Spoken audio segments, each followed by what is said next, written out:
किसान मोर्चा जिंदाबाद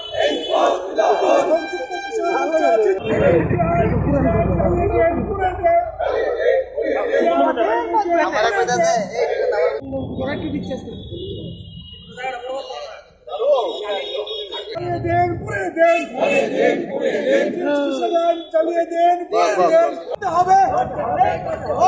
संग्राम आंदोलन कृषि कल्याण चलिए दिन पूरी दिन इनकलाब जिंदाबाद इनकलाब जिंदाबाद कृषि चलिए दिन पूरी दिन कृषि चलिए करते হবে संग्राम आंदोलन যতদিন পর্যন্ত কৃষি আইন বাতিল না হবে কৃষকদের লড়াই চলবে।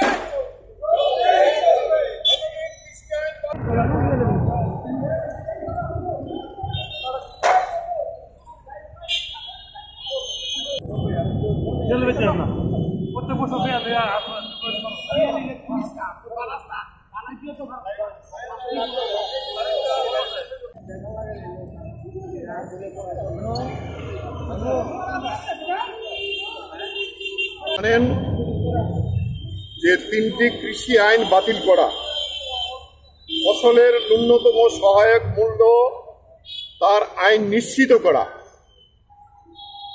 এবং এই যে বেআইনিভাবে সমস্ত বিদ্যুৎকে বেসরকারীকরণ করার জন্য বিদ্যুৎ বিল 2020 এইটাকে প্রত্যাহার করা এবং শ্রমিকদের জন্য 40টা শ্রমিক কোড ছিল তাকে কমিয়ে 4টা শ্রমিক কোড করেছে। এই সমস্ত সিদ্ধান্ত মোদী সরকারের। এটা হইল যে কৃষক শ্রমিক তাদের ভাতে মারার জন্য, তাদের নিষ্পেষিত করার জন্য এবং তাদেরকে আদানি আম্বানির মতো যারা কর্পোরেট পুঁজি তার হাতে কৃষি এবং কৃষককে তুলে দেওয়া, শ্রমিকদের সর্বনাশ করা, এই হলো সিদ্ধান্ত।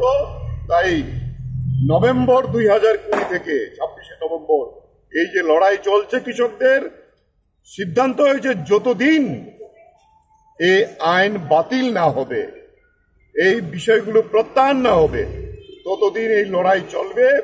তাই আমরা এর আগে পৌষ সংক্রান্তির দিনে, আমরা উৎসবের দিনেও সেখানে পৌষ সংক্রান্তির দিনে আমরা বিসি আইন পুড়িয়েছি। এটাই সংযুক্ত মোর্চার সিদ্ধান্ত। এটা হোলি সবচেয়ে আনন্দের উৎসব, কিন্তু কৃষকদের কাছে আনন্দ না, কৃষকদের কাছে মূল কথা হয়েছে কৃষি বিল।